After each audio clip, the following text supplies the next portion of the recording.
So let us start our discussion for today. Uh, Today's topic is on the sensors and actuators. I hope you are able to download the material from our MOOC page. So we have the material here, sensors and actuators.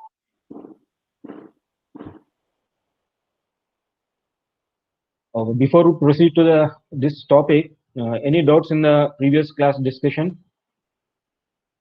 Any doubts related to what we have discussed in the last week? Of course, the last week is on understanding about the requirements setting up a IoT systems, and as well as on the minimum things that are required, or what are all the uh, uh, characteristics of an IoT system, and the important things that are required for you to set up an IoT framework for a particular application. And then we discussed about on the Arduino board, and how do we start writing the programs using the Arduino board. Any doubts in the previous class discussions, please? Any queries? Any queries related to the previous class discussions?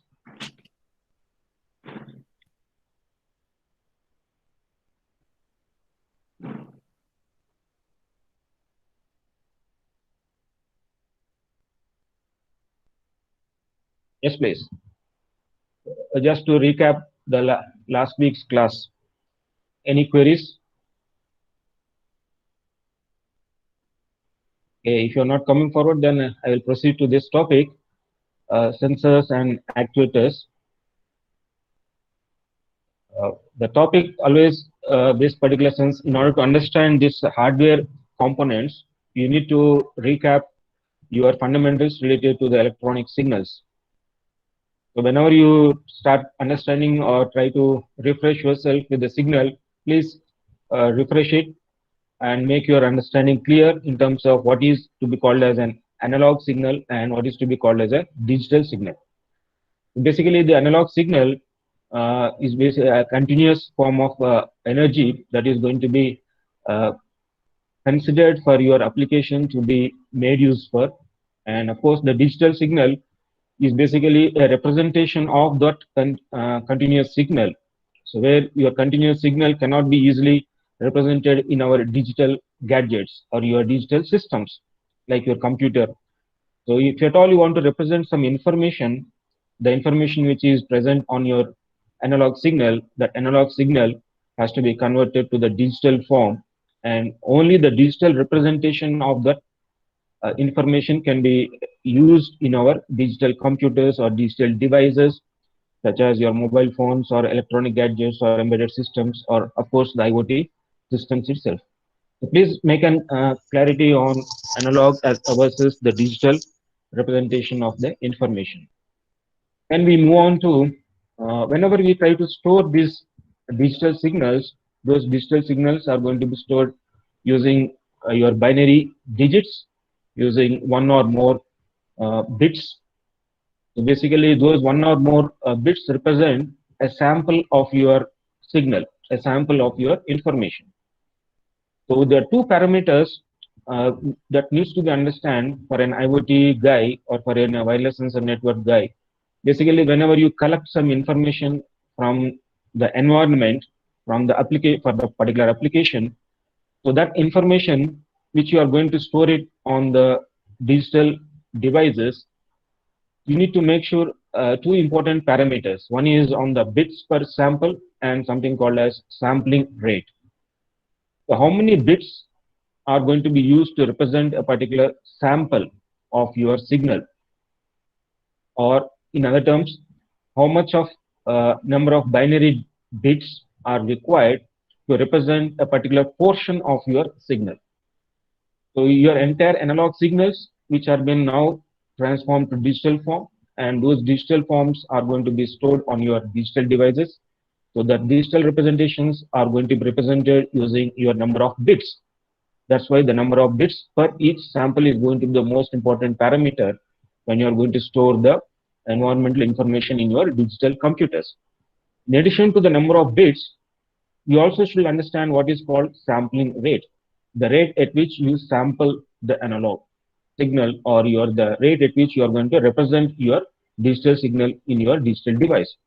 Rate means the number of samples per second. In 1 second, how many samples are you going to store? How many samples, or in 1 minute, how many samples? So like this, the rate this implies per second how many sample, and for each sample how many bits. So these are the two parameters that usually anybody should have some clarity in understanding that particular digital representation of the signal. If you see here, usually you use 1 bit signals. Those 1 bit can be either 0 or 1. Basically, that is your digital signal. So you can use n bits, n number of bits to represent each signal or a sample, and that varies from 0 to 2 power n minus 1, where n represents the number of bits that are going to be used to represent your signal. So it can be 3 bits, it can be 4 bits, it can be 5 bits representation. So your digital representation of an analog signal can be anything between your 0 to 2 power n minus 1, which represents where n represents the number of bits that are used to represent your signal. Now, if you see here, this is your continuous analog signal. The continuous analog signal is sampled. Sampled in the sense you take a discrete events of time at different intervals of time. You take small portions of those signals, like you see there are the vertical lines. So at each different instances of time on your x-axis. So at each particular time, at t0, at t1, at t2, t3, t4, t5, t6, like this, we have different instances of time here. So at different instances of time, you collect the analog signal value, and those instances of time when you collect those analog signals of value, those analog signal is being converted to the digital form, and this digital representation of that signal is in a discrete waveform. That is what your digital signal is. So how do you perform the sampling? So for how much duration you need to perform the sampling? Is it for every second, or is it for every millisecond, or is it for your nanoseconds, or is it for minutes? It differs. Basically, you will not go for minutes, not even seconds. It will be in terms of your microseconds and your milliseconds, depending on the processor which you are going to convert your analog to your digital signal. Sampling rate is also important factor here. Please remember the samples which you are going to collect. So the fastest sample always will give you the accuracy, in the sense that the samples are very much fast enough. We are going to perform the sampling at a higher frequency, or at a very higher, faster rate. So if you see on the sampling rate, when the samples are collected more in number for that analog signal, you can get back that output in a similar form. When the samples are connected at a different intervals of time, at a long durations of time, your signal restoration, or your output signal, or your digital signal is not looking very similar to your actual input. That's why the sampling rate should be most fast, in the sense that it has to follow a Nyquist theorem. In general, that Nyquist theorem says that your sampling frequency, the sampling rate at which you have to perform to convert your analog signal to a digital signal, such that it should be greater than or equal to twice the maximum frequency at which you are going to retrieve, or you are going to use that particular analog signal. So this is one Nyquist theorem is going to be very much useful for you to consider what should be the sampling rate for your signal to be converted into the appropriate representation of the digital form. And another important equations that you need to consider, we have seen in the last class, one particular such equation is your Ohm's law. So your V is equal to IR. So of course, I is equal to your V can be represented as a U here, the potential, the energy that you are going to get it. So I is equal to U by R. This is basically your Ohm's law. And if you see the next two equations, basically these two equations are your Kirchhoff's law. The sum of the current flowing in that particular circuit will be 0, and the sum of the energy that is being considered in that particular flow of that circuit will be nothing but the sum of the resistors, the voltage across those resistors multiplied by the current flowing across those resistors. So if you see here, let us see the simple Ohm's law. If you see a circuit here, so you have a voltage collected at the collector VCC. So you have something called 3 volts battery is there. So This is a small circuit. This circuit is consisting of three resistors connected in series R1, R2, R3 with the different resistor values. R1 with 10 ohms, R2 with 50 ohms, and R3 with 60 ohms. So here the current which is flowing across this particular circuit is basically your 25 milliamps.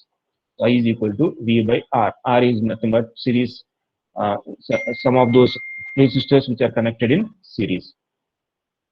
So usually it will be in milliamps. Please remember, I already mentioned in the last class. Please remember your current should not be more than your 1 amp or your 2 amps. Otherwise, your IoT circuits and your IoT, most of the circuits will be uh, fired, or you are going to get affected with this abnormal values.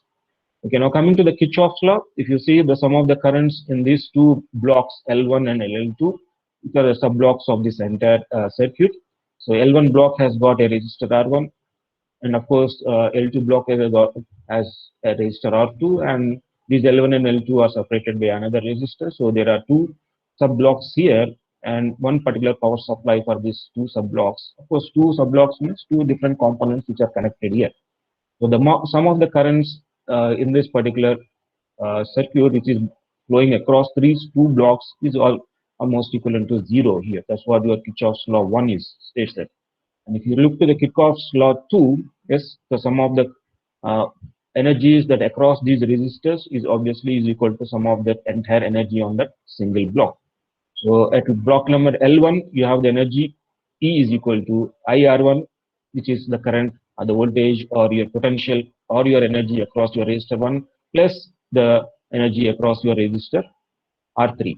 Similarly, L2 block, you have which is a 0 is basically I2 minus I2 R2 minus I3 R3, which is a sum of those voltages across those resistors. So just to recollect these two equations, that should be enough for your to start with your IoT and other stuff, basically to build up your circuits related to wireless sensor networks and Internet of Things. And another important property or the characteristics whenever you are playing with these sensors or your electronic circuits is on the something called as voltage divider. Everybody should understand what is this voltage divider or your potential dividers. The another term called as potential divider. So the energy is going to be divided here, that is flowing across this particular simple series circuit here. So V in is the input energy, or V in is the input voltage that you give it. And in this voltage divider, basically you are using two resistors R1 and R2. So you are going to measure what can be the voltage in between these two resistors R1 and R2. So you are measuring that voltage in terms of V out. So this V out is basically that will give you the information whenever you are going to connect a particular sensor or your actuators or any electronic components for your circuit to measure certain values of the information. So basically, remember your resistors are nothing but your sensors. So basically, in IoT, you are going to use these sensors, and those sensors are to be connected in a proper way. So indirectly, these sensors are nothing but your resistors itself. So here, how do you connect those sensors such that your voltage and your current and your resistor values which have been properly connected and they have been properly measured, and you are going to collect the proper information for you to make some data processing and make some data analysis in the later stage. Usually, those sensors are going to be connected uh, in making of this voltage divider. So when you prepare a voltage divider circuit, obviously your sensors are going to be fitted or sensors are going to be connected in this voltage divider form only. Please remember. So most of your IoT applications, your sensors are going to take place this kind of voltage divider characteristics. So your sensor is going to be placed either at the V out signal, or the sensor is going to be placed by replacing your R2 or replacing by R1. Any one of these three places your sensor is going to be placed, and you are going to measure that particular output to understand what it is the sensor is trying to infer and how do you collect that sensor data. So the sensor can be placed either at R1 or R2 or at a V out, so that this R1 and R2 are going to helpful for that sensor to give a proper reading. So if you apply your Ohm's law and your Kirchhoff's law in this kind of simple circuit, and you need to make sure that those laws are properly applied in connecting those sensors. That is what your voltage divider is there. So if you look to this in the first part, the voltage across this R1 is basically is nothing but V1, which is equivalent to the current passing into this circuit, which is IR1. So I is the current which is passing across this particular circuit from this V into your the ground. Ground is given here, the symbol. So similarly, the voltage across V2, V2 is nothing but this particular area where your voltage across the resistor R2 is going to be there, and which is almost is equivalent to your V out, which is nothing but the current passing through this path, that is I, followed by the resistor which you are using for you to measure that voltage across this particular block. So keeping in view of these two philosophies and these two fundamentals, so let us try to understand here. They ask some of you to respond here. So if you understood this voltage divider and if your resistor R1 is equal to 0, what should be the value of V out, please? So same as V in. How did you say as V in? So if so, in order to understand this one, please understand your V2 or your the voltage across this R2 is equal to, the formula is your V1, that is your V in times R2 divided by R1 plus R2. So basically, the voltage which is flowing across this one is also equivalent to the voltage across flowing to the other part. So when you equate, so V is equal to IR, and if you apply the current which is passing through this entire circuit is the same here. So I is equal to your V by R1. Similarly, the I across your R2 is also going to be the same, and the I value which is at the top is nothing but the sum of these two resistors R1 plus R2. And when you equate the I values of these two subparts, which is equivalent to V2 is equal to V1 times R2 divided by R1 plus R2. That is the equation that you get it here. So you have to apply R1 value is 0. So if R1 value is 0, that is V2 is equal to V1 by, you have V1 times R2 by R2, R2 by R2 cancels. So V2 is equal to V1. That's why when R1 is equal to 0, you have the V out is equal to V in itself. Now coming to this another value, if R2 is 0, it means there is no resistance. 0 means there is no resistance. So I hope everybody knows what is the purpose of a resistor. Resistor means it is resisting, so that something is stopping that voltage and the current should not flow more. That's why resistors comes in between your anything which you put a resistor means the voltage and your current, it should be resisted with something, should not move across, it should not move forward. That's why resistor. Somebody is resisting a guy, it means somebody is stopping him. Somebody is nothing but here in the voltage and the current should not move from one point to another point. That's why you put a resistor, you know. So suppose if R2 is 0 here, if anybody can say R2 is 0, what should be the value of V out? 0. R2 is 0, yes, something is nothing but is equivalent to your, nothing is going to be there. So here V out is nothing but whatever the voltage across your, the first block V in only. So R2 is 0 means there is no resistor here. When there is no resistor means it is simply a cable. It means simply a wire connecting to the ground. So when a wire is just connected to a ground, it means you are without a resistor. Please remember, it will be a problem for your sensor to be connected without making a proper resistor here. So of course it is 0 here in this case. Similarly, if you look for R2 to be infinite, your R2 is infinite means you have infinite resistance here. More resistance is there. You don't know it is infinite. More resistance here. So then what can be the value of V out? Can you say? Yes, V out is almost equivalent to your V in, and there will be a little bit voltage drop here, of course. So V out is equal to V in itself. More resistance means, please remember, infinite resistance means, yes, there is no measurable value here you are going to get. What is that you are going to measure is at V out, which is almost equivalent to your V in itself. So these fundamentals, please make a note of this one. So we'll see some of these examples in the later stage also. Now let us see a small another value. R1 is equal to 0, R2 is equal to 0. What does this imply, please? There is no resistance at all in your circuit. So if you at all you put up a sensor here, and the sensor is connected directly to the battery or your input power source without any resistors, and without any resistors. R1 is equal to 0, R2 is equal to 0, there are no resistors at all. And you're directly connecting assume that you are directly connecting V out to your V in without any resistors, where V out is nothing but your sensor. Assume that any sensor which you are connecting. What does it mean, please? What should be the output of that sensor? What can be there? What may be the situation? Hello, am I audible, please? Sir, will it be shorted? Yes, V out basically, equal to V in. no, it is not V out is equal to V in. It will be shorted means your sensor will go out. It will be dead. Sensor will be out. So more voltage is flowing across to this particular sensor. So of course, when more voltage, your sensor is dead. That's all.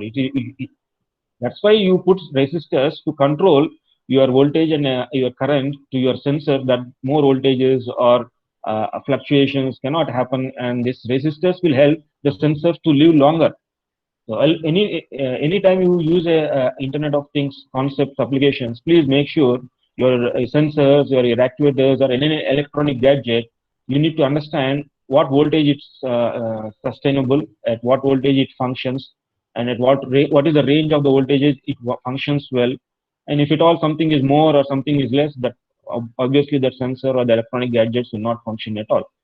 So in order to withstand, if it all Vn is giving more voltages, then obviously this without any resistors, your sensor will die. That is basically you have a short circuit over here. So that's what you see here. V R1 is equal to 0, R2 is equal to 0 without any resistors. You are directly connecting cable to your directly one cable is directly connected to your sensor without resistors. Your device will die. The resistors are the most important thing that will resist the amount of energy or the amount of the potential value that can be flown into that particular sensor. So until unless a resistor is not there, you are going to give a more energy, and the system cannot withstand. It will die. So let us see now the actual topic of coming to today's discussion: sensors. So everybody, I think, know what is a sensor. Means of course our mother nature has given 5 different sense organs. If you see our ears, nose, eyes, skin, and your tongue, and of course all this to your internal body, which is having of course your brain and other parts of your body are all working, which are already governed by your sensors. Please remember. So your body is always at the outside world. Your sensors are the things which are going to be make sure that what you understand in your brain. So you can hear through your ears, you can smell, you can see, you can feel, touch, you can taste it. So these are all the sense organs which are helping for us as a human body to understand what the environment is and how best we are trying to make use of these sensors. Let us see these sensors, what a sensor is and what an actuator is. So technically speaking, a sensor is a transducer. Please remember what is a transducer. I hope you are able to see the slides, please. Are the slides clear to you? Yes, Yes, sir. sir. Let me zoom it a little bit. So sensor is a transducer. Basically, what is a transducer? It is nothing but an electronic device. Transducer is an electronic device which converts one form of energy into another form. That is itself is a transducer. So here, sensor is one type of transducer which converts physical phenomenon into an electrical impulse. Please remember, into an electrical signals. So your physical phenomenon, your environment, physical environment, whatever the physical environment values are there, like your temperature, your sun temperature, or your humidity, or your pressures, what you feel it from your environment. From the environment, this sensor will collect the information, and it is going to convert into an electrical signals or to an electrical energy form. So that's what your sensor converts some physical phenomenon, any physical phenomenon. It can be not only your environmental information, it can be another physical objects phenomenon too. So here into an electrical impulse that can then be interpreted to determine a particular reading, or it can be understood into a particular form. So most of you might have already are using this microphone. So whenever you're talking to your mobile phone, in your mobile phone, you have a microphone. So whatever you speak, your sound vibrations, your sound energy, that sound energy is converted to a digital form, of course, from analog to digital. So the microphone that is being used in your mobile phone itself is like a a transducer, converting your sound or the sound which you generate from your mouth is converted to another form here. So that another form is basically your electrical or your electronic energy. Can you please mute yourselves, please? Yeah. Please mute your mics. Yeah. Okay. Now, so microphone is one particular example which converts your sound form of energy to your electrical form of energy, and of course into the digital form. And from your mobile microphone, the data is being transmitted through your communication systems and through networks. And of course, the same thing at the receiving side, again, that particular energy is going to be converted from your digital systems to your electrical energy to your the actual voice that you hear on the other side. So that is what your sensors are going to be most useful, which is going to convert from one form of energy to another form. But there is another transducer. The transducer is basically at the output side. You use it at the receiving side, or it is at the other end of the communication, where you use something called as an actuator. So this actuator is nothing but the is a complement of the sensor. It is a reverse point of the sensor itself. So an actuator operates in the reverse direction of the sensor. Basically, it takes an electrical input and turns into a physical action. So that is at the receiving side or the target side. So you can see in the small diagram here, you are connecting, sensor is collecting the temperature, of course, degrees Fahrenheit from your environment, and that is being sent to the control center through an another electronic device. And that electronic device will again send the command what to be done based on the temperature, what action should be done, whether it be AC should be controlled, AC should be switched on, or your water sprinkles will be on based on the fire or whatever it may be. So the actuators will be at the receiving side, which they are going to control the environment here. So you can use something like an electric motor or an hydraulic systems. Usually those are called as an actuators. And the sensor is basically is another transducer at the input side, which you can convert from one energy to another, whereas the actuator is at the other side, which can convert from one energy to another energy, basically to interact with the physical world directly. So these are the important points that you need to understand here with respect to what is a sensor and what is an actuator. So with this small understanding, so let us move with what are the existing things here. So whenever you see, there are different types of sensors. So basically you have analog sensors and you have digital sensors too. So analog sensors basically will be of either 2 pins or a 3 pins. So you can see 2 pins on that particular sensor. It can be also 3 pins also. So we usually when there are 3 pins means, please remember the voltage divider function is there here. So when you have a 2 pins means already the voltage divider function is taking care of something internally in this sensor and the instrumentation of that particular gadget. So usually the digital sensors will have certain protocols such as I2C or SPI protocols.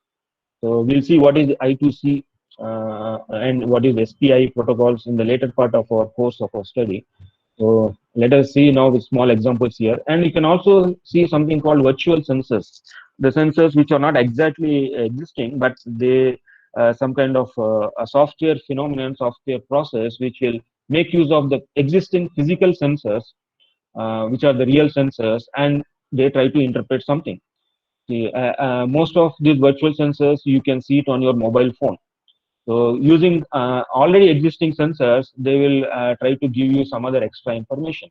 So that those are your virtual sensors. I'll get back to these virtual sensors. What are basically those sensors are all, and we'll try to see how those can be useful for our different applications.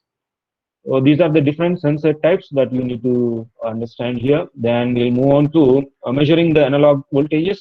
So just now I told you here. We are going to prepare a circuit. So 5 volts is your battery.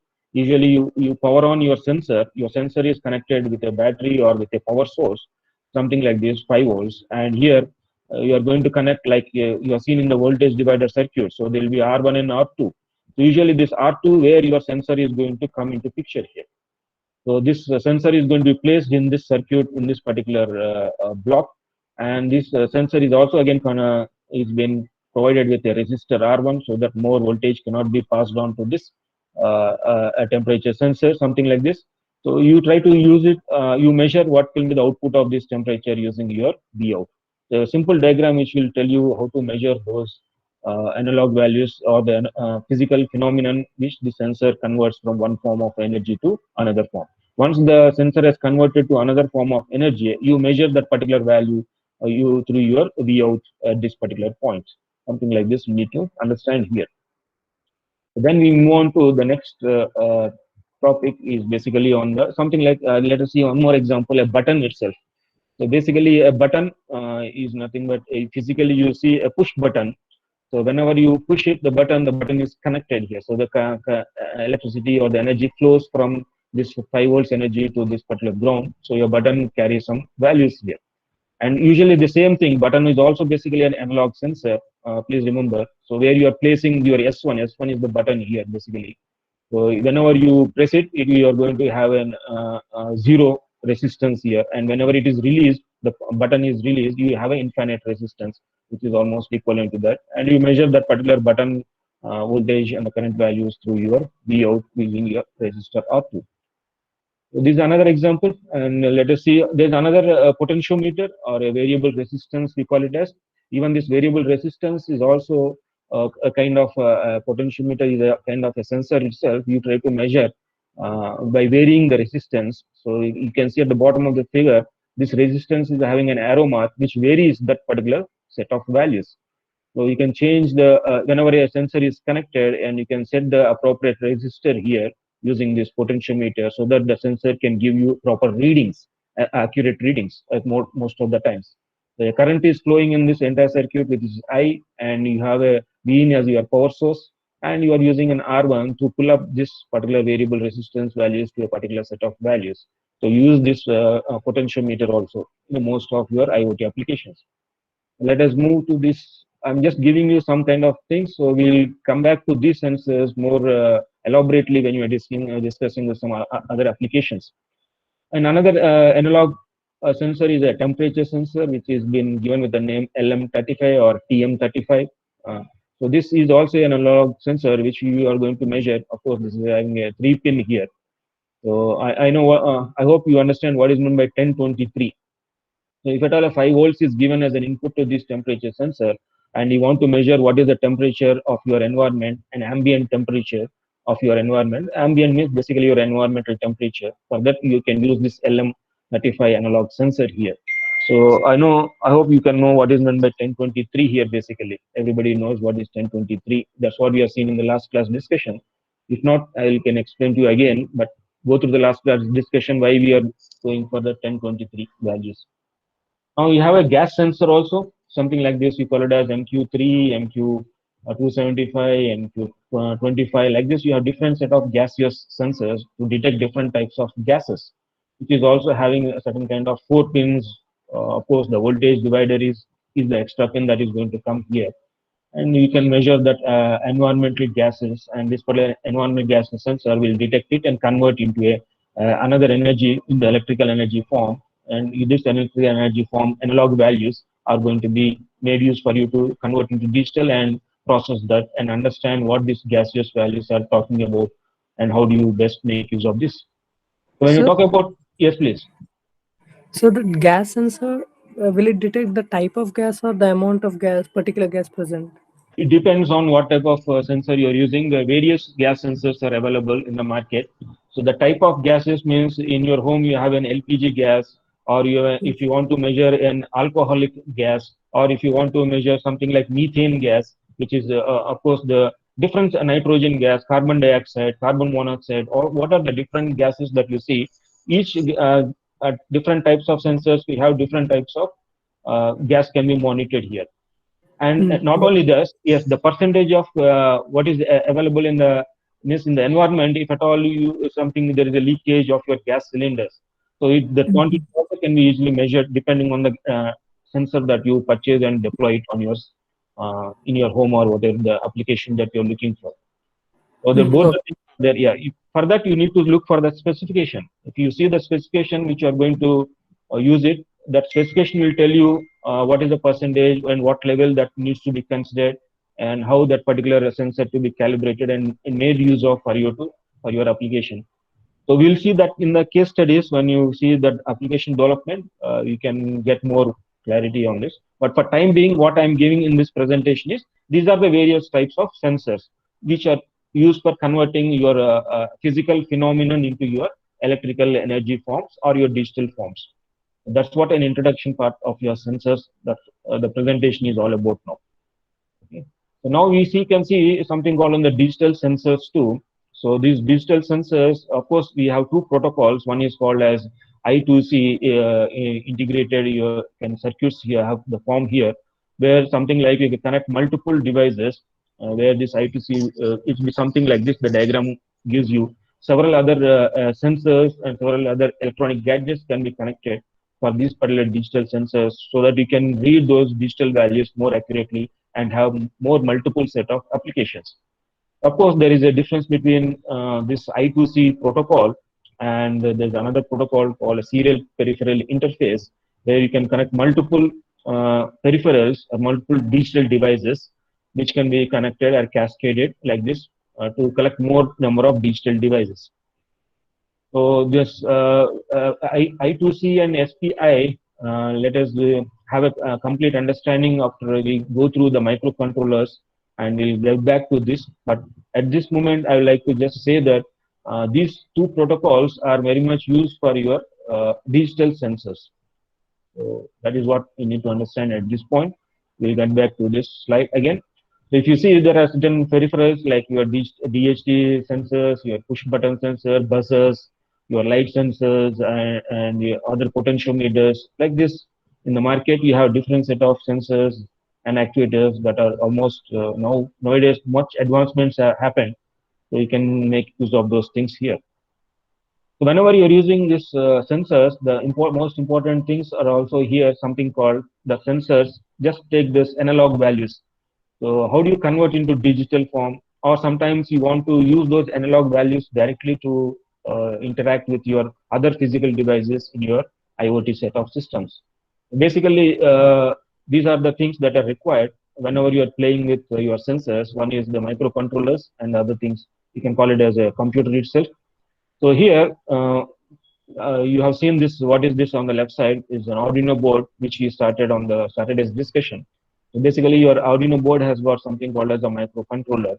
So Atmega microcontroller, which has got something like it is a simple system which will work with low speeds. It has got a less memory, small memory, general purpose input output pins are there. You can see on both the sides of this board. You can have a pulse width modulation signal so that you can control the signal. Whatever the sensor signals are going to be collected here, you can control them and you can process them. You also have something called analog to digital conversion here, ADC. So whenever you collect the sensor signals to your Arduino board, so that analog to digital conversion is going to be necessary for you, so that that signal or the data can be stored on your digital computer. So like this, you can just run on a single software. You have seen an Arduino IDE, of course, a C programming software which is used for you to program this Arduino. Similarly, you have certain mini computers, like your Raspberry Pis, which are also going to be useful. And of course, these mini computers, connected along with your sensors, has got a little bit disadvantages as compared to your Arduino boards. These Arduino boards are meant for directly to write your program, embed your software onto your hardware, like that, nothing but your firmware. So you started writing programs in the last week, where you have written a C program so that you can make your LED blink on and off. That is basically a program which is embedded onto this particular Arduino device. So similarly, but the softwares, basically Raspberry Pis, these are not meant for your burning the softwares or to prepare your firmwares. They are meant for doing more other activities, especially for data processing, data communication, and controlling and other purposes. Of course, you have an operating system here in the Raspberry Pi. That's basically your Raspbian operating system. Whereas in Arduino board, you don't have an operating system. Please remember. So Arduino boards are going to be directly interacting with your hardware, and there are more advantages. If you want to do a real-time management and controlling of your sensors or your electronic gadgets, you can directly use your firmware supported hardware such as Arduino boards rather than going for Raspberry Pis. Because Raspberry Pis, it has got an operating system, it will take a little bit more time to process it, to have process and have communication to your hardware devices.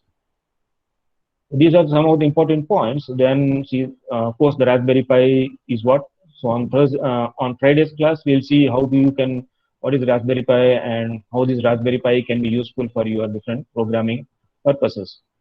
This is our Arduino board. Already you have seen what is an Arduino board and what are the components. So please remember, we have whenever you integrate those microcontrollers and computers, you also require to have play with serial peripheral interfaces and I2C protocols. That we will see it in the coming weeks. Now, this how you can make use of this Raspberry Pi connected to an LED, one of the pin of the Raspberry Pi, and how do you make use to blink on and off. So this we will see in the practice session of the Raspberry Pi. So I will not spend much time on this, but to get an idea, please remember the Raspberry Pi's pins are also going to be used to interact with your sensors. Now coming to these important things, please remember this particular diagram, very important for all the most of your works when you connect your sensors. The voltage divider circuit is the most important thing that needs to be understood carefully for your. And another important thing is analog to digital conversions by your microcontrollers. So how this analog to digital conversions takes place. So the number of bits that are going to be used to represent that analog to digital is what we are going to see it. So you are going to measure the voltage and how many bits are going to be used for representing a sample and how that samples are to be collected and what is the rate at which your analog to digital conversion takes place is the most important aspects that everybody needs to understand. Of course, some exercises I'm going to give it the Friday's class along after completion of this particular topic. Now moving to the further, we have now already the built-in boards are there. Something like you can see this is an Intel Edison board which has got a multiplexed number of pins to convert your analog to digital and connecting more number of peripherals here. But of course, this kind of boards, like Arduino board itself is enough, but this kind of boards are going to have advantage and disadvantages too. Okay, now to look to some of the applications where I have used, so these you can see it on the something like your toaster or your room heaters or your microwave or your chairs. You can see bottom of the chairs. Then some sensors are connected. Sewing machine, one sensor is connected. A sensor is placed on the below the couch like this. So what are the analog sensors and digital sensors that are available in the market? Through that, we were able to prepare our own sensing systems, and you collect the data onto your laptop, and you can process those things. So that's how you can prepare your sensors. Everybody can nowadays, with a little knowledge on electronics and the communications and instrumentation, you can prepare your own software systems, and obviously the IoT system itself. You can refer to these papers and how these systems are set up, how the systems are built, how the systems were designed, and how we are inferencing the data when the sensor is collecting the data of different parameters of the body, something like this. Basically, these connections, you can refer to those papers and get some more ideas here. So internally on those sensing systems, you can see the circuit like this. Of course, if you are not in electronics or instrumentation guy, don't get afraid of seeing these circuits. But this is just a fundamental, if you are fundamentals are clear with your electronics, what with Ohm's law and Kirchhoff's law, automatically you can build up these circuits.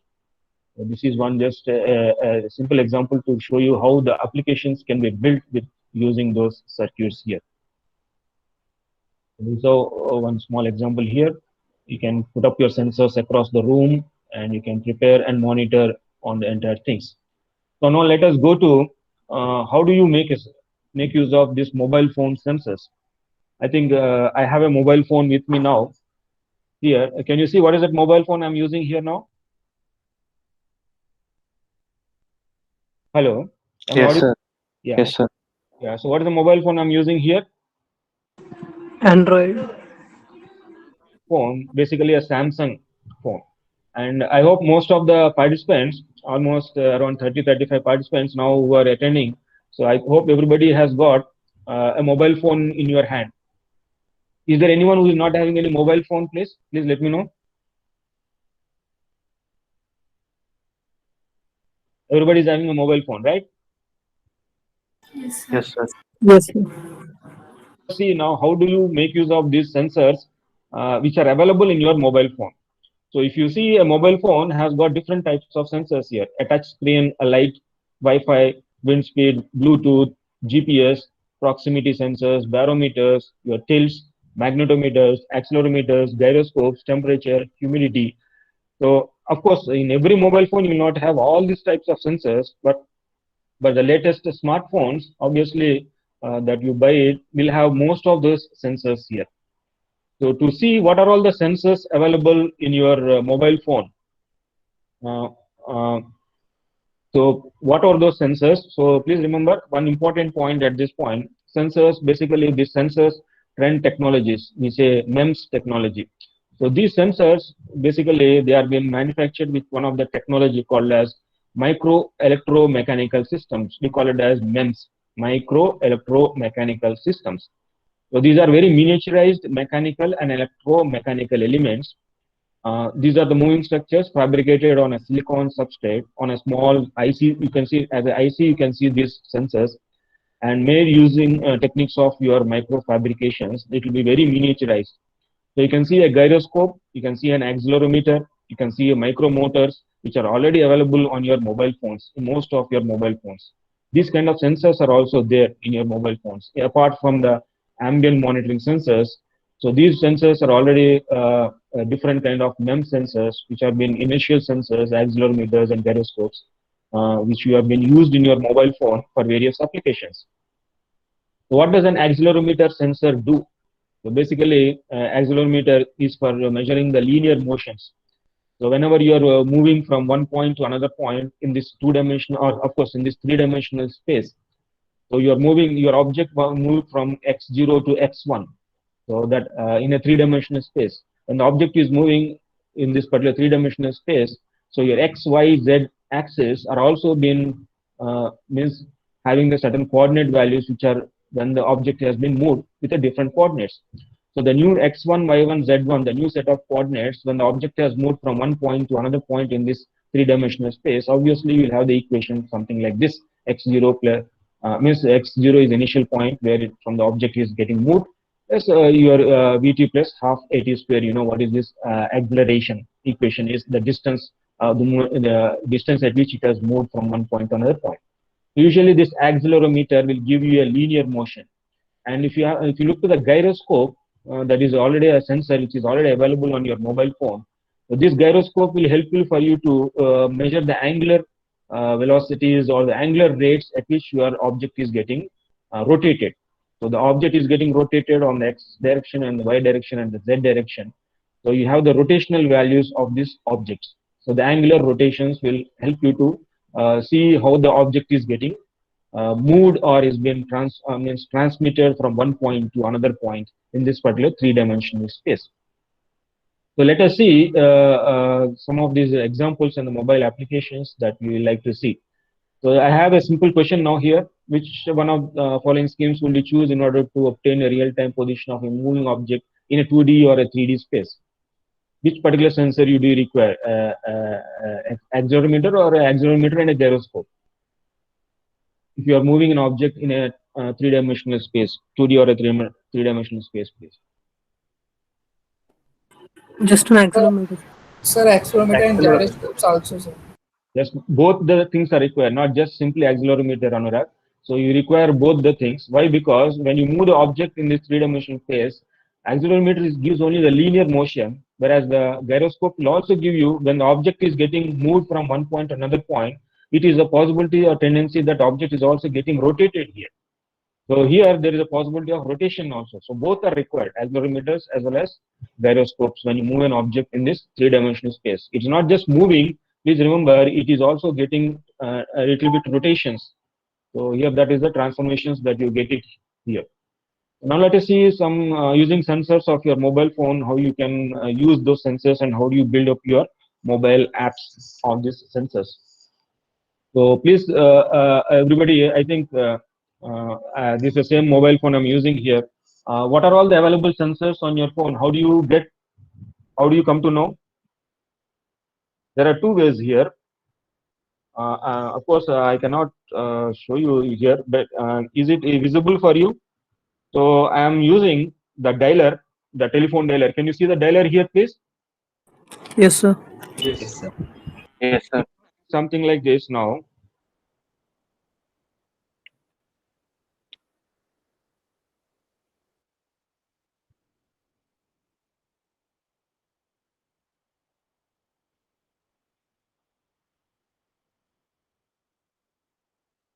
Okay, see here, what did I type here, please?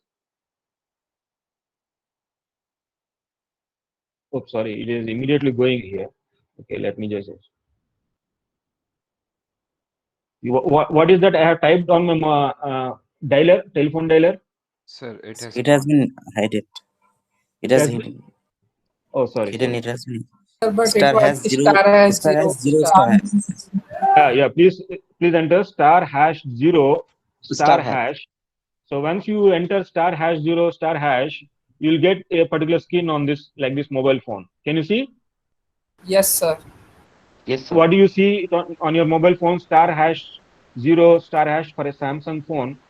What are the things that you can see it here, please? Okay, you can play it later. Now the time is not there for me to show you all these things. But the important thing what I would like to show here is just click the sensor. Can you see what is being shown on the sensor now? When I click the sensor, Yes, can sir. anybody? Yes, sir. What do you see it on your screen? Proximity. Accelerometer and proximity sensor. And the coordinates also, sir. Yep. Yes, the coordinates are getting shown. Accelerometer, if you see the accelerometer readings, the XYZ, those are the XYZ. So if I'm moving the mobile phone, the accelerometer on my mobile phone is also getting moved from one position to another position. Those XYZ values, you can see it. And of course, your proximity sensors. What is the proximity? Proximity means? What is the proximity, please? Nearness. Proximity, general English meaning. to an object. Closeness to an object. Yes, closeness to an object. That's what you can use this. Of course, in my mobile phone, I have two sensors now. Maybe in your mobile phone, you have so many other sensors. Okay. So, right. So now I will show you just, can you see my, of course, are you able to see my screen now? Yes, sir. What is been shown on the screen? Okay, let me show from the beginning. Before the start of the session, I've just opened it. So what I'm doing is on my laptop, I have a software called, can you see what is the software? Android Studio, sir. Android Studio. Open source software, please remember. So I've just downloaded the Android Studio. All of you can use this software now for one or two exercises. I'm going to give it on the Android Studio apps for you all for this week and next week only. Okay, now, how many of you are aware of building your mobile apps? Those who don't know, please look into the screen what I'm showing here for 5 to 10 minutes. Okay, I'm going to the new project. Can you see my screen? Yes, sir. New project. So I will select an empty activity. So activity is something that that is going to be run on your mobile phone.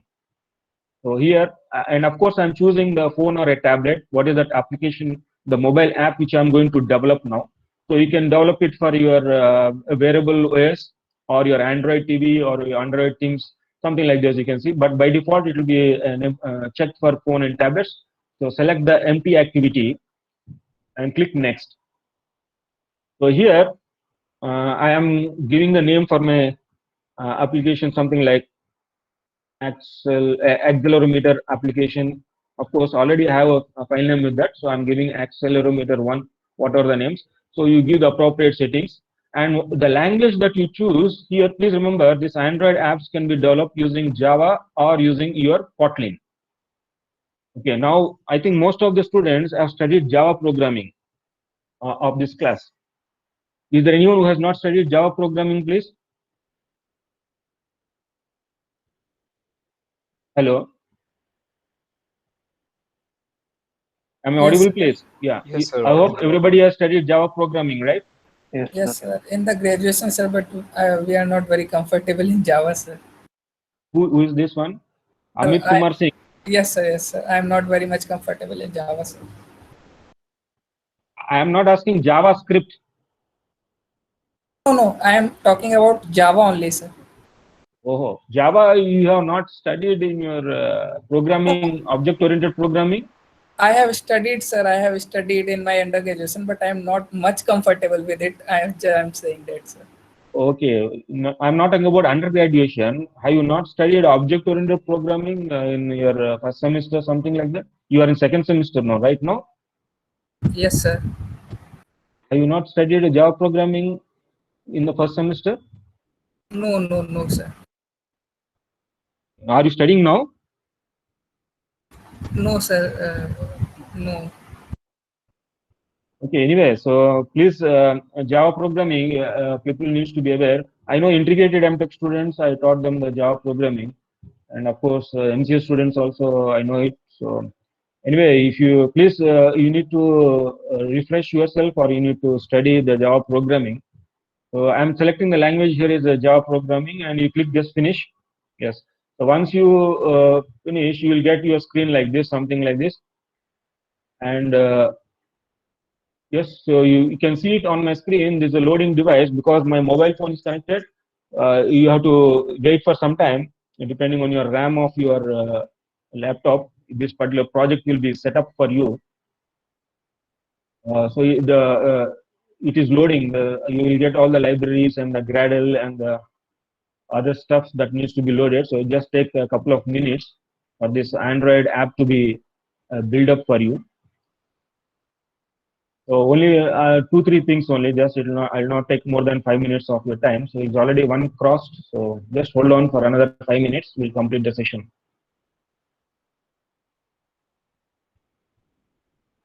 Okay, once your application is ready, you can see your application something like this. Your application will have important things, something like this. You can see your on the left side of the screen, you have something like this. So here, app will be there, your Java and your resources, RES. So you can go to the resources and you go to your layout and select the activity main.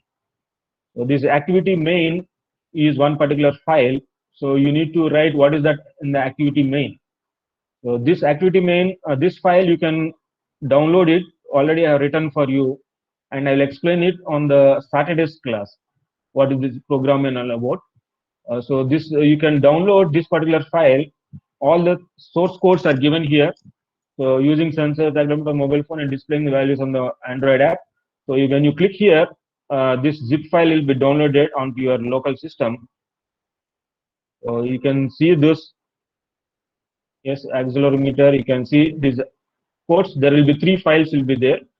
So one is your activity main underscore .xml. Another is Android manifest.xml, and your main activity.java.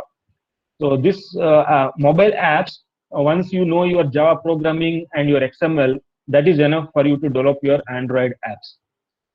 So we take these 3, and those 3 files are, one file is activity underscore main.xml. So you just paste the code here, and you are just designing your mobile app here. So I will explain this code on the Saturday's class. But first time being, we just copy paste and first understand how the things are going on. So in the Java, under the Java menu items, you can put your main activity.java. This program also is given to you. And in the manifest, you can see Android manifest.xml. That program also you just copy paste. So these 3 files you just copy paste and you just run. You build up and run the program, and that program is going to execute onto this mobile app. So here you can see an icon, Android icon is going to be there on your mobile directly. So on your mobile, if you just open your Android app that you have just now, my accelerometer mobile app, it is there here. So I just click it, and now you can see what has been shown on the screen, please. Coordinates are X, Y, X value, Y value. Accelerometer coordinates, X, Y, Z coordinates. It means now you have collected your sensor values onto your mobile app, please. What you have done is a very simple exercise, and this program is not very difficult also. Anybody can understand it. Those who know what is Java and XML, it is very easy. So I will not spend much time on this set of exercises, but at least 2 exercises I would like to make you to do. So on Saturdays, 1 hour class, we'll have a demo on developing this mobile app using Android very quickly. So yeah, just to make you to understand how the sensors can be made use of. That is the most important thing here. So yeah, any doubts here, please? So I'll wind up the session here for today. We have only 1 hour session for today. Any doubts here, please? No, sir. You need to do this practice. So on Saturday, 1 extra hour I'm Okay. taking for a mobile app development. But the next class will be on Friday. We'll have 2 hours. So those 2 hours will be on your the Raspberry Pi and how do you do the programming and exercises. This is how you are now starting into your exercises place. So do not worry and do not get afraid. You don't know if those languages, but you need to get acquainted yourself. That is what mobile application development for your IoT things, and as well as for the other sensor developments. We will see then on Friday. So I'll just stop recording here. If you have any doubts, you can just put forward.